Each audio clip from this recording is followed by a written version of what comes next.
আল্লাহ শুকরিয়া, আল্লাহু আকবার।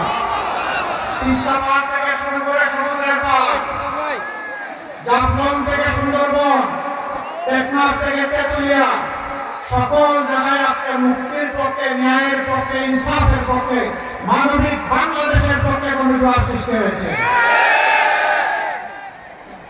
এই চাঁপাইনবাবগঞ্জ তার গর্বিত অংশীদার। কেন মানুষের এই গণজোয়ার? মানুষ বিগত 54 বছরের শাসন হোক আর অপশাসন হোক তা দেখেছে। ওইটা দেখতে দেখতে ক্লান্ত হয়ে পড়েছে। এখন বাংলাদেশের জনগণ পরিবর্তন চায়, পুরোনো বন্দোবস্তের রাজনীতি আর দেখতে চায় না। জুলাই যুদ্ধের সেদিন রাস্তায় নেমে বলেছিল, উই ওয়ান্ট জাস্টিস, আমরা সর্বক্ষেত্রে ন্যায় বিচার চাই। তার মানে হলো ন্যায় বিচার নাই, সেই ন্যায় বিচার আমরা প্রতিষ্ঠা করতে চাই ইনশাআল্লাহ। রাজার জন্য যে বিচার, সকলের জন্য সেই একই বিচার। একজন সাধারণ মানুষ অপরাধ করলে বিচার হয়ে যাব, শাস্তি হবে যা।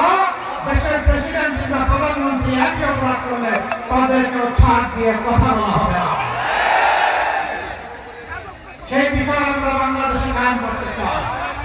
এই বিচার মুসলমান, হিন্দু, বৌদ্ধ, খ্রিস্টান, সাঁওতাল যারা আছেন, নৃতাত্ত্বিক সকলের জন্য।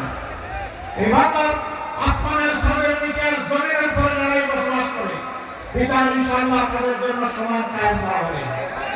ওই বিচার যখন কায়েম করা হবে, তখন বাংলাদেশের কাউকে চাঁদাবাজি করতে দেওয়া হবে না।